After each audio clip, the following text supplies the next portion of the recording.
जी। बोलो श्री प्राणनाथ प्यारे की जय। बोलो श्री सतगुरु महाराज की जय। अंदर नाही निर्मल, फिर नहावे बाहर। अंदर ही निर्मल, फिर नहावे बाहर। कर दिखाई कोट बिर, तो ये नाम मिलो करतार। कर दिखाई कोट बिर, तो ये नाम मिलो करतार। अंदर नाही निर्मल, कोट करो बंदगी, बाहिर हो निर्मल। कोट करो बंदगी, बाहिर हो निर्मल। तोलो न पीओ पाए, तोलो न पीओ पाए, जो लो न साधे दिल। अंदर नाही निर्मल, फिर नावे बाहर। अंदर नाही निर्मल, एहनिस तू भेली रहे अपने पियो के संग। एहनिस तू भेली रहे अपने पियो के संग। पीठ दे तिन पियो को, पीठ दे तिन पियो को, करे ऊपर के रंग। अंतर नाही निर्मल, फिर नहावे बाहर। अंदर नाही निर्मल, जैसा बाहिर होत है, जो हो भी ऐसा दिल। जैसा बाहिर होत है, जो हो भी ऐसा दिल। तो दक्षिण प्यू न्यारा नहीं, दक्षिण प्यू न्यारा नहीं, माहे रहे हिल मिल। अंतर नाही निर्मल, फिर नहावे बाहर।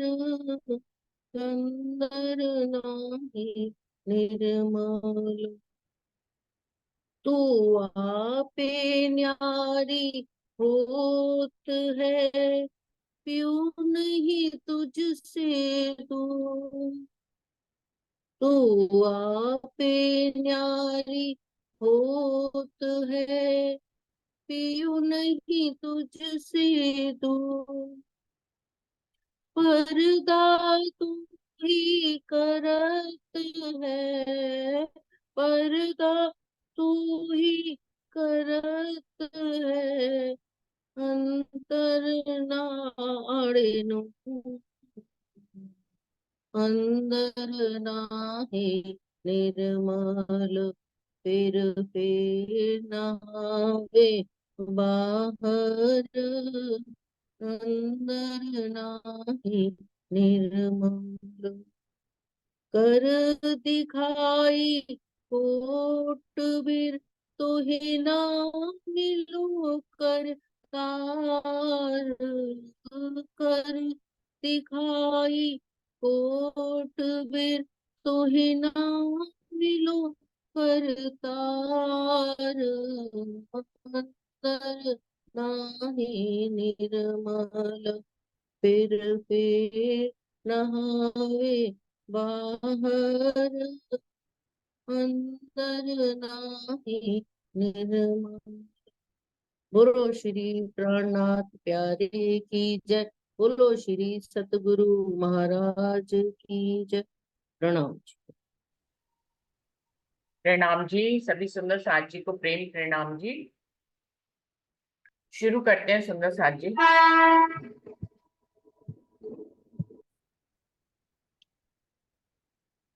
धन्यवाद प्रतिभा दीदी। शुरू करते हैं सुंदर साथ जी। प्रथम लागो दोई चरण को, धनिये ना छुड़ाइयो खेन। लाख तली लालेड़िया, मेरी जीव के ही जीवन। इन पाँव तले पड़ी रहूं, धनी नजर खोलो बातून। पलना वालू निरखु नेत्रे, मेरे जीव के ही जीवन। मेरे जीव के ही जीवन। श्री बंदो सतगुरु चरण को, करूं सो प्रेम प्रणाम। अशुभ हरण मंगल करन, धनी श्री देव चंद्र जी नाम। श्री प्राणनाथ निज मूलपति, श्री महराज सुनाम। तेज कुंवर श्यामा युगल, जी को पल पल करूं प्रणाम। पिया जी को पल पल करूं प्रणाम। प्रणाम जी। सभी सुंदर साथ जी को प्रेम प्रणाम जी। सुंदर साथ जी, सागर वाणी का चौथा सागर चल रहा है, युगल स्वरूप की शोभा और श्रृंगार का, जिसमें छठा प्रकरण चल रहा है, श्री श्यामा जी की श्रृंगार की शोभा चल रही है। 130 चौपाई हो गई थी, 131वीं से आगे बढ़ते हैं। इस शोभा युगल किशोर की चौथा सागर सुख, जो हक तो है हिम्मत दे वही तो पी प्याले हो सन्मुख। हे मेरी आत्मा, ये चौथा सागर युगल किशोर की राज श्यामा जी की शोभा के सुख का है। यदि धाम धनी अपनी मेहर से तुझे अंतः प्रेरणा देते हैं, तो तू उनके सन्मुख होकर, अर्थात उनका दर्शन कर, उनकी शोभा के अमृत रूपी रस के प्याले को तू पी। युगल के सुख केते कहूं, जो देत खिलवत कर हेत। सो सुख इन नहरन सो धनी फेर फेर तो को दे। वो कह रहे हैं युगल स्वरूप के सुख के बारे में आपको कितना कहें। स्वयं राजी महाराज अपने खिलवत के सुख रूहों को देने पे आए हुए हैं, तभी ये खेल बनाया है, वरना तो ये खेल ही नहीं बनाते। राजी अपने खिलवत के पूर्ण सुख हमें देना चाहते थे, इसीलिए खेल बना। तो कह रहे हैं कि राजी ने ही दिल में ठान लिया है हमें पूर्ण सुख देने का, अपनी पूर्ण पहचान कराने का। सो सुख इन नहरन सो धनी दे फेर तो को दे। इसीलिए तो इस वाणी रूपी नहरों के द्वारा हमें ये सुख बार बार देते हैं। देखिए, वाणी में तो सिर्फ 18,000 चौपाई है सुंदर साथ जी, लेकिन हम कितने कितने सालों से इन वाणी को पढ़ते आ रहे हैं। हमारा आनंद कम नहीं होता। हम कितनी बार भी पढ़ते हैं तो भी हमें उतना ही आनंद मिलता है हर बार। देखिए, सागर वाणी दोबारा से हम लोगों ने शुरू करी है, एक बार पहले भी हो चुकी है, तो बार बार मंथन करना रहता है। राजी इन इसको ही नहरें कहा गया है। वाणी की चौपाइयों की नहरों के माध्यम से राज्य हमें खुद ही बार बार सुख दे रहे हैं। तो राज्य ने अपने दिल में ठाना हुआ है, तभी हम सब बैठते हैं, हम सब मंथन करते हैं, हम राज्य की वाणी के सुख लेते हैं। अगर राज्य ने दिल में नहीं धारा हो, हम अपनी अपनी इच्छा से और अपने कर्म से कुछ भी सुख नहीं ले सकते। सुंदर साथ जी, हम इतने अच्छे रहनी में नहीं है देखा जाए तो राजी ही हमें पिलाने पे आ गए हैं और उन्होंने ठान लिया है। इसलिए एक बार नहीं कह रहे, बार बार धनी फेर फेर तो को देवर, हमें बार बार ही वो ये सुख दे रहे हैं। मेरी आत्मा युगल स्वरूप श्री राज श्यामा जी आपस में बहुत लाड प्यार से एक दूसरे को जो सुख देते हैं, वो कह रही है इंद्रावती, हे मेरी आत्मा, युगल स्वरूप श्री राज श्यामा जी आपस में बहुत लाड प्यार से एक दूसरे को जो सुख देते हैं, उनका वर्णन मैं यहाँ के शब्दों से कैसे करूं। उसी सुख को धामधनी अपनी ब्रह्मवाणी रूपी नहरों यानी कि खिलवत, परिक्रमा, सागर और श्रृंगार द्वारा तुम्हें बार बार दे रहे हैं। प्रेम का सुख ही खिलवत का सुख है, जिसमें आशिक और माशूक एक दूसरे के दिल में पूर्णता बसे होते हैं। आत्माओं के धाम हृदय में परम धाम की 4 किताबें जैसे कि परिक्रमा, सागर, श्रृंगार और खिलवत द्वारा प्रवाहित होता है। आत्माओं के दिल में किस तरह से खुद ही बता रहे हैं, आत्माओं के दिल में कैसे प्रवाहित होता है। ये जो 4 वाणी है मार्फत की खिलवत परिक्रमा सागर और श्रृंगार के माध्यम से हमारे दिल में राजी महाराज इन्हीं माध्यम से, इन किताबों के माध्यम से हमारे अंदर प्रेम की और सुख की लहरें भेजते हैं। इसलिए इन किताबों की उपमा नहरों से दी गई है, जिसकी नहरों यानी कि चौपाइयों में छिपे आनंद का रसपान ब्रह्म प्रियाएं किया करती हैं। तो हम लोग यही तो कर रहे हैं जो राजेश चौपई में बता रहे हैं कि हम इन वाणी के माध्यम से सागर श्रृंगार परिक्रमा और खिलवत की इन वाणी की चौपाइयों के माध्यम से हम राज्य के और श्यामा जी के और पूरे परम धाम के सुखों को हम इन चौपाइयों के माध्यम से आत्मसात करते हैं, हम लेते हैं। और ये सुख देने के लिए हमें राज्य ही दिल में चाह रहे हैं, इसीलिए हमें ये सुख मिल रहा है। सुंदर साथ जी। जी जी प्रणाम जी। ये बानी सब सुपन में और सुपने में करी सिफत, सो क्यों पहुंचे शोभा जुगल को, सुपन कौन निस्बत। ये मेरे वचन सब सपने के हैं और स्वपन के शब्द में ही मैंने महिमा गाई है। सपने का अखंड से कैसा संबंध, इसलिए मैंने इन वचनों से युगल किशोर की शोभा को कैसे कहा जाए। शब्द न पहुंचे सुभान को तो क्यों रहो चुप कर, दिल कान जुबा ले चलत हक तरफ बाएं नजर। यहाँ के शब्द श्री राजी महाराज को नहीं पहुंचते, फिर भी चुप कैसे रहे। मेरे दिल कान और जुबान श्री राजी जी महाराज के बाएं अंग विराजमान श्यामा महारानी जी की ओर से और ले चलते हैं। प्रणाम जी। देखिए कितनी बढ़िया बात कह रहे हैं इंद्रावती जी कि वैसे तो यहाँ का कोई शब्द वहां की महिमा को लगता नहीं है, फिर भी चुप कैसे रहूं। अगर चुप रहूंगी तो मेरी रूहों को सुख कैसे मिलेगा। अगर इंद्रावती चुप हो जाती तो ये वाणी नहीं आती, वाणी नहीं आती तो आज हम जो इतना इन चौपाइयों से सुख ले रहे हैं वो सुख सब हमें नहीं मिलता। तो इतना लंबा राजी ने सोचा, हमें सुख देने के लिए उन्होंने इंद्रावती जी को चुना, यहाँ के शब्द चुने और फिर वाणी वाणी उतारी। सुंदर साथ जी, आज तक सुख ले रहे हैं हम लोग 300 350 400 वर्ष हो गए इस वाणी को उतरे हुए। इन चौपाइयों के माध्यम से हम सब सुख ले रहे हैं। तो इंद्रावती कह रही है कि वैसे तो कोई शब्द नहीं लगता, लेकिन फिर भी मैं चुप कैसे रहूं। अगर मैं चुप रहूंगी तो परम धाम की रूहें सुख कैसे लेंगी। और फिर ऊपर से राजी ने मेरे दिल को कहाँ टिका दिया है, श्यामा महारानी की शोभा पे लगा दिया है। तो अब श्यामा महारानी की शोभा को देख रही हूँ तो फिर उनका वर्णन भी करूंगी, फिर चुप नहीं रह सकती। तो इसलिए मुझे चुप नहीं रहना है, चाहे शब्द लगे या ना लगे, मैं वहां की शोभा का वर्णन करूंगी, यही के शब्दों से करूंगी। और सुंदर साथ को आनंद लेने के लिए साथ साथ बताती रहूंगी कि जो कुछ भी मैं कह रही हूँ शोभा उससे भी बहुत अधिक है। जब भले चाहे शब्द लगे ना लगे, लेकिन इशारा तो कर ही देते हैं ना वहां की तरफ। तो इशारा हो रहा है, हम इशारों से ही सुख ले रहे हैं। तो इस तरह से, और जब हमारा दिल ही उस तरफ चलने लग जाता है इस इशारे मात्र से, जब हमें कोई मार्गदर्शन देता है तो वो हमारे साथ नहीं चल देता कि रास्ता है कि भैया दिल्ली जाना है। किसी से हमने पूछा तो उसने कहा कि भैया इतने बजे वाली ट्रेन से चढ़ जाना है, ट्रेन का नाम ये है, तुम दिल्ली पहुंच जाओगे। उसने रास्ता तो बता दिया, इशारा तो कर दिया, लेकिन चलना किसको है, चलना तो हमें है। तो फिर क्या है, इंद्रावती जी ने इस वाणी के माध्यम से हमें इशारा कर दिया है, चलना तो हमें है। तो हम जितना चलेंगे, जितना हम मेहनत करेंगे, उतना हम सुख लेंगे। ऐसे ही उसने बता दिया कि दिल्ली का रास्ता ये है। उसने जिसने जाना था, उस इशारा करने वाले ने तो इशारा कर दिया, जिसने जाना था उसने ट्रेन पकड़ी और वो दिल्ली आ गया, उसको दिल्ली का सुख मिल गया। तो इशारा करने वाला इशारा ही करता है, लेकिन उस रास्ते पर चलना जो है, जिसको इशारा मिला होता है उसको चलना होता है। ऐसे ही हम सब इस वाणी में जितना डूबेंगे उतना हम राज्य की असल शोभा में पहुंच जाएंगे। माना कि ये शब्द इशारा करते हो, लेकिन अगर हम वाणी इन्हीं शब्दों का सहारा लेके भी हम डूबते हैं तो हम असल शोभा तक पहुंच जाएंगे। सुंदर साथ जी, और यही होना था। तभी तो राजी महाराज ने इशारा किया इन शब्दों के माध्यम से, तभी तो इंद्रावती जी ने इशारा किया इन शब्दों के माध्यम से। उनको मालूम था रूहें यदि इन शब्दों का भी सहारा लेकर चलेंगी तो एक दिन असल शोभा पे पहुंच जाएंगी जहां मैं पहुंचा। और यही क्रम आज तक चल रहा है, यही चौपैया ही हमें मदद करती हैं, ये चौपैया ही हमें सुख और आनंद देती हैं। सोचिए इनमें कितना सुख और आनंद है। हम अब कितने कितने सालों से इस वाणी के माध्यम से सुख ले रहे हैं। सुंदर साथ जी। जी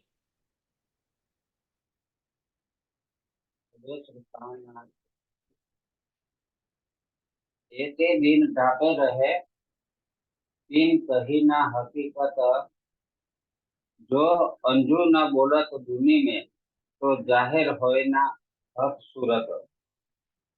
आज दिन तक किसी ने भी युगल स्वरूप की शोभा श्रृंगार का वर्णन नहीं किया था। इसीलिए सच्चिदानंद पर ब्रह्म ने प्रति संसार सारा अनभिघ्न ही रहा। यदि मैं जब भी धामधनी की शोभा का वर्णन नहीं करती, तो यह संसार में नहीं फैल पाती। मीन्स फैल पाती का मतलब है कि नहीं, जाहिर नहीं हो पाती। ये द्वार दुनी में क्यों खोलियो, ये जो घेब हकीकत, तो द्वार खोले में भूख में अर्श बका हक मार सके। यहाँ इंद्रावती जी कह रही है कि जो ये परम धाम का जो द्वार है, वो मैंने क्यों खोला है, तो वो भी सारे मोमिनों के लिए, जो ब्रह्मात्मा आई है वो ब्रह्मात्मा के लिए मैंने ही ये द्वार खुला है। वो भी एक राज्य के हुक्म से ये मैंने द्वार खुला है, ऐसा। उसका एक बार भावार्थ पढ़ लेता हूँ कि अक्षरातीत के मूल मिलावे की इन छिपी हुई गुह्य बातों के भेद भला इस संसार में क्यों कहे, किंतु धामधनी का ऐसा हुक्म ही था, जिसके कारण मैंने उनकी में लेकर अखंड परम धाम और श्री राज्य के दिल की मार्केट की बातों को जाहिर किया है। प्रणाम जी। आगे भी भावार्थ है। इस चौपाई में खिलवत का तात्पर्य मूल मिलावे से इसलिए माना गया है कि सागर ग्रंथ में युगल स्वरूप तथा सिक्कियों की शोभा का वर्णन किया गया है। मार्फत का तात्पर्य ऐसे ज्ञान से है जिसके द्वारा श्री राज्य के उस स्वरूप की पूर्ण पहचान होती है जो परम धाम में भी नहीं हो सकती थी। तो ये मार्फत का ज्ञान है।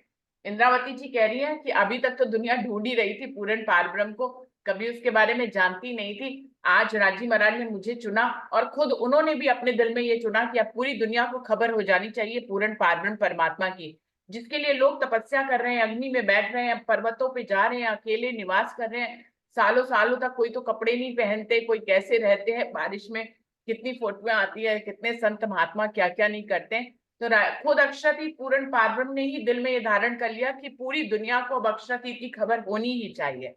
तो इंद्रावती जी कह रही है ये महिमा मुझे मिली कि राजीव महाराज ने मुझे चुन लिया, मेरे मुख को चुन लिया, तब वो मेरे हृदय में वो सारी बातें डालते जा रहे हैं, मैं दुनिया को बताती जा रही हूँ और अपनी ब्रह्म शिष्यों को भी बता रही हूँ। कारज कारण बनाया ब्रह्म शिष्यों को। अगर ब्रह्म शिष्या या ना ही आदि होती तो अक्षरातीत का नाम अभी भी नहीं आता दुनिया में, लेकिन अक्षरातीत का नाम लाने के लिए राजी महाराज ने अपनी रूहों को माध्यम बनाया, वो यहाँ आई और उनको उनको ब्रह्मवाणी बताने के लिए फिर पूरी दुनिया को ब्रह्मवाणी पता लग गई।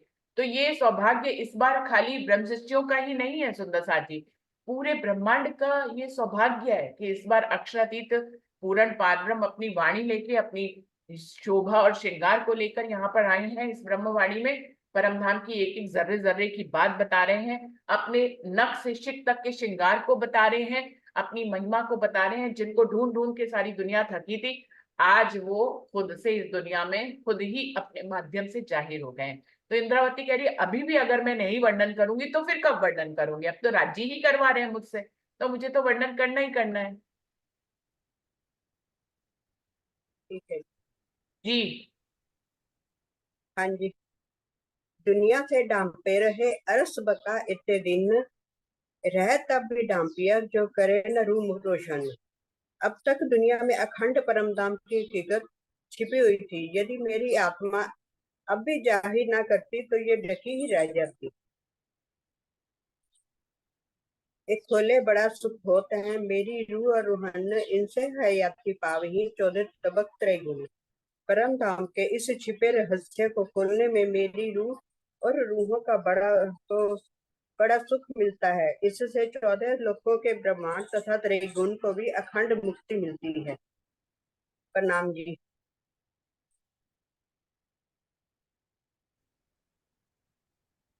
देखिए स्पष्ट कह रहे हैं कि इसको खोलने से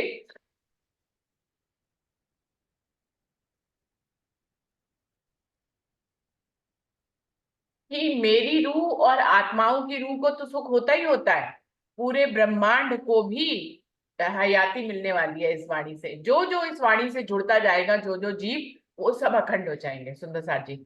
और इस बार देखिए, वाणी से जुड़ने वाले जीव तो अखंड होंगे ही होंगे। फिर जब आखिरी दिन आएगा, 7वां दिन, कयामत का दिन आएगा, तो उस समय सभी को ये ब्रह्मवाणी मिल जाएगी। तो इस ब्रह्मांड के हर जीव को अखंड होने का सुख मिलने वाला है। अभी पहले सुख उन जीवों को मिल रहा है जो वाणी से जुड़ते जा रहे हैं। जैसे मेरा, आपका, सबका जीव, हमारे अंदर जीव तो है ना सुंदर साथ जी। हम बिना जीव के थोड़ी ना, विष्णु भगवान का जीव तो हमारे अंदर है ना। आत्मा भले चाहे ऊपर से आई हो, विष्णु भगवान का जीव तो हमारे अंदर भी है। हम वाणी मंथन कर रहे हैं तो कौन कर रहा है? हमारा जीव कर रहा है। तो हमारे जीव को भी तो सुख हो रहा है, हमारा जीव भी तो अखंड हो रहा है। तो ये विशिष्ट जीवों ने, जिन्होंने तपस्या करी थी, ब्रह्मवाणी मांगी थी, जिन्होंने अक्षरातीत की पहचान मांगी थी, उनका दर्शन प्राप्त करने की चाहना रखी थी, वो सारे जीवों के, श्रेष्ठ जीवों के ऊपर ही परम धाम की आत्माएं आई हैं। तभी तो पूरे ब्रह्मांड में आप नजर उठा के देखिए, कुछ गिने चुने जीवों को ही ब्रह्मवाणी पढ़ने का मौका मिल रहा है, कुछ थोड़े से ही जीवों को ब्रह्मवाणी मंथन करने का मौका मिल रहा है। आप देखिए ना, आप अपनी पूरी गली में ही, या जहां आप रहते हो उस एरिया में ही आप नजर घुमा के देखिए, कौन ब्रह्मवाणी पढ़ता है इतने झुंड में? पूरे संसार में देखें, पूरे भारत में देखें, आपको बहुत गिने चुने लोग ही मिलेंगे जो प्रणामी है या निजानंदी है, जो ब्रह्मवाणी पढ़ रहे हैं। संसार तो इतना बड़ा है, कौन ब्रह्मवाणी पढ़ रहा है? नहीं पढ़ रहा है ना। तो पहले किन जीवों को सुख मिल रहा है? जिन्होंने ये चाहना करी थी इस ब्रह्मांड में, बरसों बरसों तपस्याएं करी थी अक्षरातीत पूर्ण पारब्रह्म को चाहने के लिए, उनके ब्रह्म धाम को चाहने की इच्छा करी थी, उनकी शोभा को देखने की इच्छा करी थी। उन्हीं ब्रह्म जीवों, उन्हीं विशिष्ट जीवों के ऊपर परम धाम की रूहें आई हैं। तो देखिए, हम लोगों को ये सुख मिल रहा है, हमारे अंदर भी तो जीव है, हमारे जीव को ये सुख मिल रहा है पहले से ही। और जो जीव अंतिम समय पे जागेंगे, वो फिर योग माया में जाके सुख लेंगे। काल माया में तो उनके सुख का समय ही नहीं रहेगा, क्योंकि महाप्रलय का समय आ जाएगा। तो उस समय जब न्याय हो रहा होगा, तो बाकी के जीव जो कि ब्रह्मवाणी से नहीं जुड़े हैं, उनको भी, एक विष्णु को तारतम्य दे दिया जाएगा, सबको तारतम्य पहुंच जाएगा। तो इस प्रकार से सब ब्रह्मवाणी से जुड़ जाएंगे और फिर योग माया के ब्रह्मांड में अखंड हो जाएंगे। फिर उनको योग माया में सुख मिलेगा और हमेशा सुख सुख में वो हो जाएंगे। लेकिन काल माया में सुख लेने का वक्त अभी है।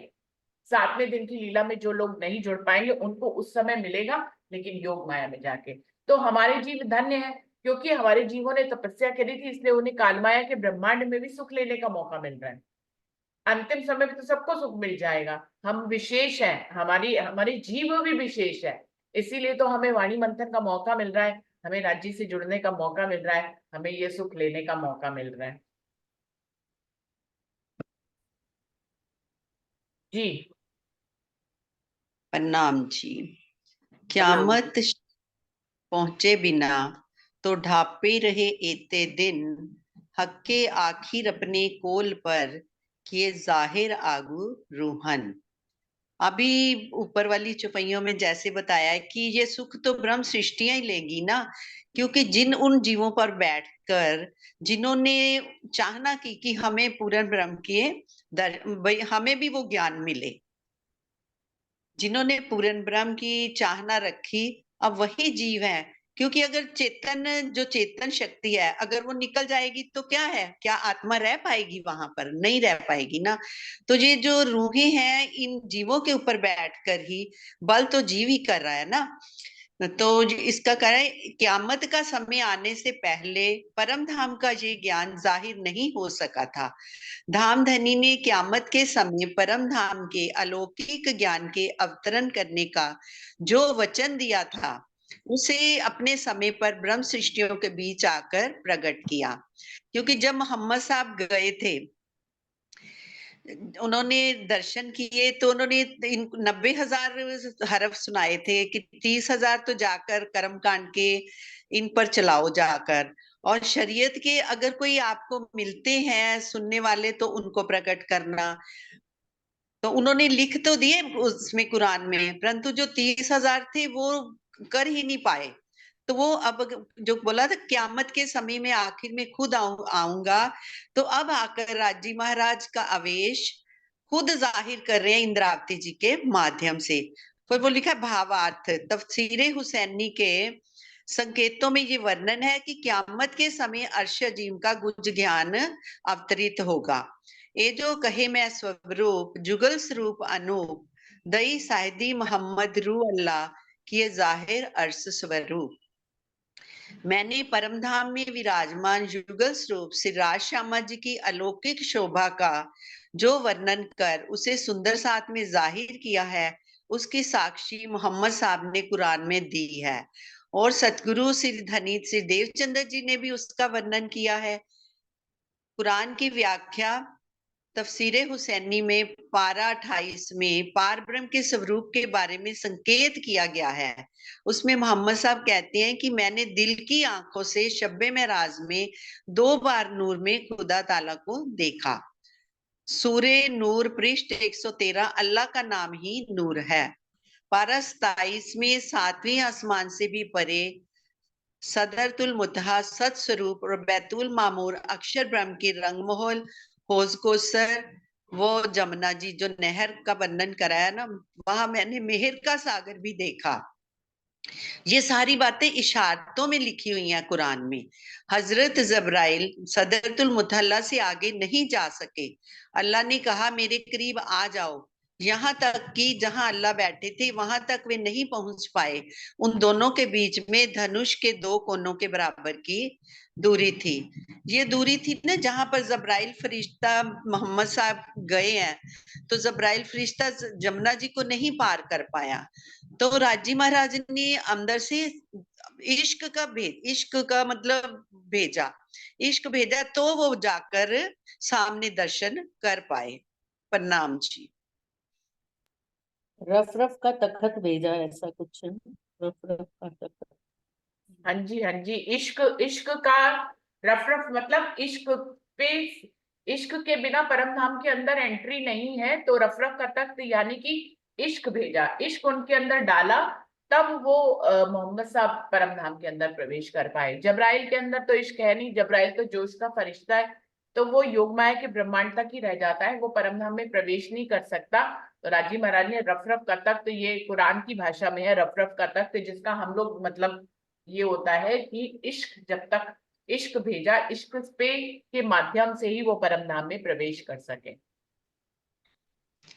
और वो इतनी पास में खड़े हो गए जाके, जितना धनुष के 2 कोनों की दूरी होती है इतनी नजदीक से जाकर राजी महाराज का दर्शन कर रहे हैं। इसका मतलब क्या होता है? धनुष के 2 कोनों के नजदीकी, इतनी नजदीकी, तो मतलब आगे सभी सखिया तो बैठी हुई थी ना। वो राजी महाराज के इतने समीप जाकर खड़े हो गए मूल मिलावा में कि उनके साथ ये सारी बातें करी हैं। फिर वो कहते हैं ये जो बैठी हैं आपकी, ये क्यों चुपचाप बैठी हैं, जो आत्माएं राजी महाराज के चरणों में बैठी हैं। तो राजी महाराज ने कहा कि ये इन्होंने खेल मांगने का गुनाह किया है। तो आप तब बैठी उन्होंने आप। 90 हाँ। कहे थे। तो दिखाना तो राजी महाराज ने खुद अपनी साहिबी और इश्क को सारा क्लियर करके दिखाना था हम लोगों को। अब वही ज्ञान हमें इल्म के द्वारा दे रहे हैं ना। है तो ये इल्म इल्म के द्वारा, हम पहले हम सेवा पूजा के थ्रू लेते थे, अब इतनी बानी आ गई, उनके भावार्थ आ गए, अर्थ आ गए, तो अब ज्ञान के द्वारा दे रहे हैं। अब ज्ञान से भी आगे राजी ने चलाना है, तो वो हम चिंतन बैठे, ये ज्ञान द्वारा चिंतन है। अब हमें अपनी वासना के द्वारा, अपने जैसे ध्यान के द्वारा चिंतन में बैठना है। दीदी, एक क्वेश्चन ऐसा आता है कि अ, जो वाणी में बोला है कि जहाँ परमात्मा है राजी महाराज के पीछे, आगे पीछे वो राउंड में बैठी हुई है, जहाँ एक उंगली तक भी नहीं जा सकती है। तो ये जो मोहम्मद साहब है, तो वो वहां पहुंचे, तो इतनी दूरी पे वो कैसे पहुंच सकते हैं? ऐसा मेरा भाव है कि वाणी में भी बोला है कि एक उंगली तक वहां नहीं जाती, इतनी भी जगह नहीं है, कहने का मतलब है। और पूरे राउंड में राजी महाराज के आगे पीछे नहीं, सन्मुख ही, आगे पीछे ही ऐसे बैठे हैं वो राउंड में, जैसे मूल मिलावा में है। अपने मूल मिलावे में सब बैठे हैं चारों ओर। तो फिर ये इतनी दूरी पे कैसे पहुंच सकते हैं, ये थोड़ा जानना है। ये रुचि जी बताएंगे अभी ना। कोई और सुंदर साथ इसका देखिए, ये इसी इसी सागर वाणी हमने शुरू करी थी, तो ये बात जब मूल मिलावा पहला सागर चल रहा था उसमें ये बातें आई थी। कोई और सुंदर साथ आई को थी। याद हो तो बताएंगे। नहीं, वैसे तो वहां पर चेतन है ना सब कुछ। जब एंटर करेंगे मूल मिलावा में, तो जब राजी महाराज का इश्क ही है, स्वलीला अद्वैत है, धनी खुद ही लीला कर रहे हैं हर जगह पे, तो वो रास्ता अपने आप दे देंगे। जब राजी महाराज ने अपने रफ इश्क को भेजा है उनको बुलाने के लिए, गवाइयां ही तो दिलानी थी धनी ने कुरान में, वो रास्ता अपने आप दिया है उन्होंने। चेतन है, वो जमीन भी चेतन है, तो उनको सखियों को वहां पे थोड़ा सा जगह भी तो फैल सकती है, क्योंकि वहां पे कहते हैं ना, जैसे कोई भी दरवाजे हैं, वो 10 बोम की जो पंचाल है, वहां दरवाजे हॉल भी बन जाते हैं और अपने टाइम पे वो कम रूम भी बन जाते हैं। तो ये तो राजी महाराज की यही लीला को समझाने के लिए राज्य की हम लीला है। दिया ये धनी। अब आगे ज्यादा विस्तार से तो रुचि जी बताते हैं। और कोई सुंदर साथ के दिल में है तो वो बताएं।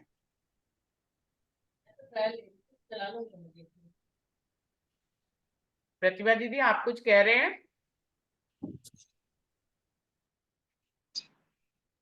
नहीं नहीं, माइक सुंदर खुला साथ रह जी, गया एक हाँ जी, इसको एक उदाहरण से भी बताया ना राजन स्वामी जी ने टीके में, कि यदि आपका दिल, देखिए इसको एक उदाहरण से समझ सकते हैं।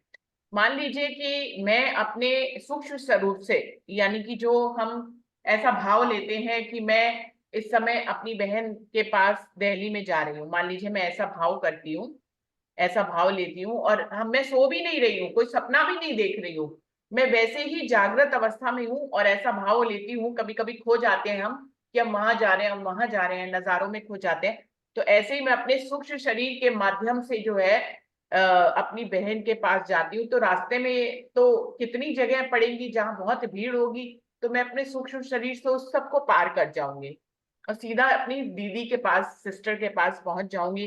रास्ते में और भी बहुत से लोग होंगे जो मिलेंगे, लेकिन सूक्ष्म शरीर को किसी को भी पार करने के लिए कोई जगह की जरूरत नहीं होती है सुंदर साथ जी। ऐसा ही भाव राजन स्वामी जी ने टीके में दर्शाया है कि ये जो भाव सुंदर साथ के दिल में आता है कि जहां पर उंगली के समान घुसने की भी जगह नहीं है, वहां मोहम्मद साहब कैसे पहुंच गए और दो गो से कमान का फर्क कैसे कहा गया है। तो सूक्ष्म शरीर से वो गए थे, वो कोई अपने इस जाहिरी तन से नहीं गए थे जिसको तन को हटा के ही जगह बनानी पड़ेगी। सूक्ष्म शरीर को कभी भी कोई भी जगह नहीं बनानी पड़ती, या आप अभी अभी आंखें खुली हुई हैं, आप कहीं का भी भाव लेकर ये इस बात को समझ सकते हैं। आप अभी अभी जिसके भी पद करीब जाना चाहें, अपने सूक्ष्म शरीर से, अपने भावों से, भावलीनता से आप कहीं पे भी जाना चाहें, आप पल भर में पहुंच जाएंगे। ना तो आपको रास्ते नापने पड़ते हैं, ना कुछ करना पड़ता है, बस आपके अंदर वो लगन होनी चाहिए कि मुझे अपनी बहन से मिलने जाना है या मुझे अपने भाई से मिलने जाना है। जी, वो लगन क्या होती है? वही प्रेम होती है, वही इश्क होती है। तो वो लगन, वो प्रेम जो है, वो इश्क जो है, राजी महाराज ने उनके अंदर डाला हुआ था। जब इश्क डाल दिया गया तो फिर इश्क को, जब वो इश्क के स्वरूप हो गए, तो इश्क के स्वरूप को कोई जगह नहीं चाहिए होती है सुंदर साथ जी कहीं पे भी जाने के लिए। अब परम धाम में वो अपनी आत्म स्वरूप से देख रहे हैं, इश्क के स्वरूप बन गए और उस स्वरूप से वो मूल मिलावे में देख रहे हैं। अभी भी आप, अभी अभी अभी आपकी आंखें खुली हैं, आप मूल मिलावे का भाव ले सुंदर साथ जी। चलिए हम सब चलते हैं मूल मिलावे में। कहीं पे भी हमारे सूक्ष्म शरीर को या हमारी आत्म को जगह की जरूरत नहीं होगी कि हम परम धाम की सखियों को इधर उधर हटाएं, रास्ता बनाएं और फिर जाके राज्य के करीब पहुंचे। आप कहीं से भी देख सकते हैं मूल मिलावे में, क्योंकि आपकी नजर वहां जा रही है, आपका तन थोड़ी ना जा रहा है जो आपको जगह की जरूरत है, आप नहीं, नजर से जैसे जा रहे हैं। जाना होता है ना, पन्ना जी जाते हैं ट्रेन में बैठे, तो ऐसे ही चाहे आंख, तो हमारा ध्यान उधर ही रहता है भी वहां पे हमने राज्य के दर्शन करने हैं, तुलसी प्राणनाथ जी के, तो आंखें बंद करते हैं ना, वैसे जाग रहे हैं हम, तो सीधा हम गुम्मट जी में पहुंच जाते हैं। पहुंचा है डायरेक्ट, बरोबर। पहुंच जाती है ना, बैठे तो यहाँ पे है और जागृत भी है। सुरता पहुंच गई ना तो ध्यान लग जाता है, मैं परिक्रमा कर रही हूँ, अब मैं यहाँ पे दंडवत प्रणाम कर रही हूँ। तो ऐसे ही वो, और परमधाम में जब इश्क है, वाहिदत है, एक दिल ही है, तो वहां पर तो चाहे उड़ के ही जा। अब जैसे कल बता रहे थे भी कोमलता है धरती में, धरती भी कोमल है क्योंकि राज्य का ही स्वरूप। अब श्यामा जी चरण भी रखती हैं तो इतने ध्यान से हरे इसके ऊपर चरण रखने हैं ना, तो कई और धरती उतनी कोमल हो जाती है, श्यामा जी भी कोमलता से चरण रखती हैं। अब मैं कल सोच रही थी, अब राज्य ने इतना इल्म दे दिए के द्वारा बता दिया कोमलता को, तो हम उड़ते ही क्यों ना रहेंगे, वहां पे हमारी सुरता जाती है तो हमें चरण रखे ही ना, है ऊपर ही ऊपर चलते रहे। ऐसे राज्य के भाव है, क्या क्या दिलाते हैं, अनुभव करवाते हैं। तो सही तो कह रही है। हाँ जी। हमें हमें धरती की कोमलता पे देखिए, पैर रखने का भाव को धरती भी चाहती है कि हम उसके ऊपर पैर रखें, तो उसकी चाहना को के हिसाब से हम रख भी सकते हैं। और लेकिन अगर मेरी आत्मा ये चाहती है कि हम